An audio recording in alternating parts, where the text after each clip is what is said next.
عاملين ايه؟ وحشتوني جدا، يا رب تكونوا بخير. طبعا زي ما واضح على صوتي انا تعبانه بقالي فتره، وده اللي مغيبني عنكم. مش محتاجه اقول لكم الجو عامل ازاي وعامل فينا ايه، ومش انا بس اللي عيانه، عايزه اقول لكم احنا في البيت كله تقريبا. وزي ما احنا عارفين طبعا فالنتين على الابواب، كل سنه وانتم طيبين. وزي ما الفنانه الجميله ليلى علوي قالت قبل كده، عيد الحب ده مش مقتصر بس على الحبيب والحبيبه، لا ده على الاخ الاخت الصديق الصدوقه، الكلام ده كله. انا بصراحه فعلا كنت بصور لكم فكره لايت كده ولذيذه، وانا بصور بقى الحقيقه حصل موقف كده لفت نظري شويه، واما خدت بالي منه وقت التصوير. انا وماما متعودين لما اجي اصور بنفضل نناكف في بعض، يعني ماما تخش جوه تقولي لا مش هدخل، اذا كان عاجبك نفضل كده. المهم لقيتها النهارده بقول لها ماما ادخلي جوه عشان اصور، دخلت على طول بكل هدوء، وده على غير العاده. حسيت ان انا مش عارفه اتجاهل الموضوع، وقفت التصوير وقلت طب ما اصور فكره مع ماما اشاركها، ممكن تبقى متضايقه، ممكن نكون قصرنا كلنا معاها بقالنا وقت.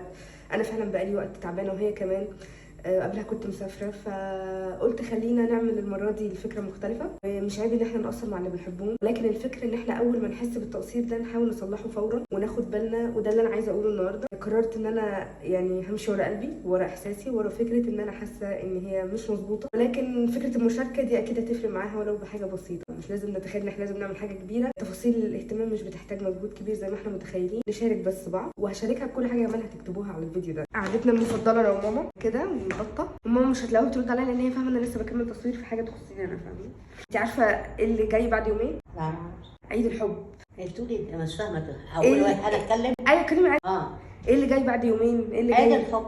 انا اللي قلت لك. نفسك في ايه في عيد الحب؟ في عيد الحب نفسي في ايه؟ ايوه حبوني اكتر واكتر واكتر. اكتر من كده. انت بتحبي معادل؟ بحبه معادل جدا. طب لو شفتيها هتقولي لها ايه؟ ربنا يخليكي انك ربيتيني بنتي احسن تربيه. ما بتغيريش منها يعني يا ماما؟ لا طبعا. بابا كان بيجيب لك هدايا في عيد الحب؟ لا لا لا طبعا، كان بيجيب في عيد ميلادي وفي الاعياد بس. طب وعيد جوازكم؟ لو عيد جوازي طبعا. كان رومانسي يعني ملوش رومانسيه قوي، بس هو ليه في التقدير بس، وبيقدر يعني. طب كويس، تقدير مهم برضه. التقدير بيخسر ناس كتير يعني. طب تحبي تقولي ايه للناس اللي عندي؟ كل الناس كل سنه وهم طيبين، وكل حب وهم طيبين. يعني بعيدا عن عيد الحب، يعني تنصحيهم بايه؟ انت دلوقتي كست وام مصريه اصيله، دلوقتي انصحي الناس اللي بتتابعني، الشباب الصغيرين او الستات الكبار اللي بيحبوكي بيحبوني، تقولي لهم ايه؟ اشكرهم ان هم بيعملوا بنتي ومبسوطين بيها، يديهم كل ما يتمنوه لكل عيالهم زي ما هم بيتمنوا لبنتي كل خير وكل حب.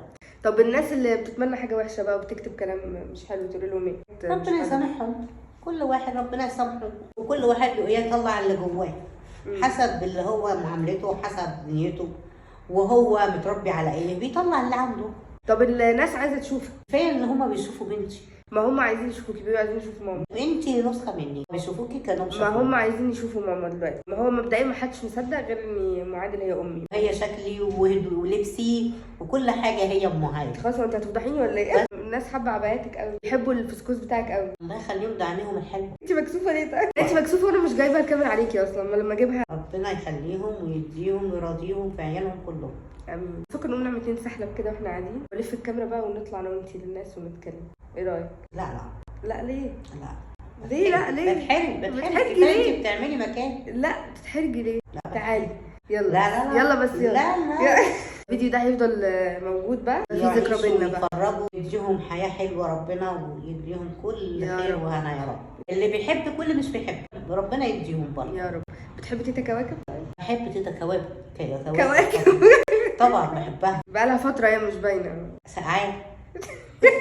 ماما بتقنعني من امبارح، لا من مش احنا عندنا صيام اليومين دول، بتقنعني بعد الصيام نعمل ايه عشان نخف. قلتي لي نعمل ايه؟ حل ناكل فسيخ وبصل اخضر وشويه ليمون كده. هي ماما مقتنعه ان ده العلاج، يعني ده هيطلع كل الراجل ده اللي هيجيب من الاخر. نجيب الاكله وناكلها معاهم. هاكلها قبل رمضان بقى. تستعدي رمضان ازاي يا ماما؟ هتضل بكل حاجه، بيميشه وحلاوته وسهره ومسلسلاته واكله، اهم حاجه. كل سنه وانتم طيبين بمناسبه رمضان. كل سنه وانتم طيبين. وفي نهايه الحلقه ماما عايزه توجه لكم كلمه. اقول لكل اخت وكل اخ وكل ام وكل اب يحب عياله ويحب اخواته، يحبوا بعضهم ويحبوا اصحابهم ويحبوا اصدقائهم، ويخليهم كل ايامهم حب وسعاده، كل حاجه حلوه في الدنيا، والامان والسلام، وكل سنه وانتم طيبين. امي قالت على ليلى عيد.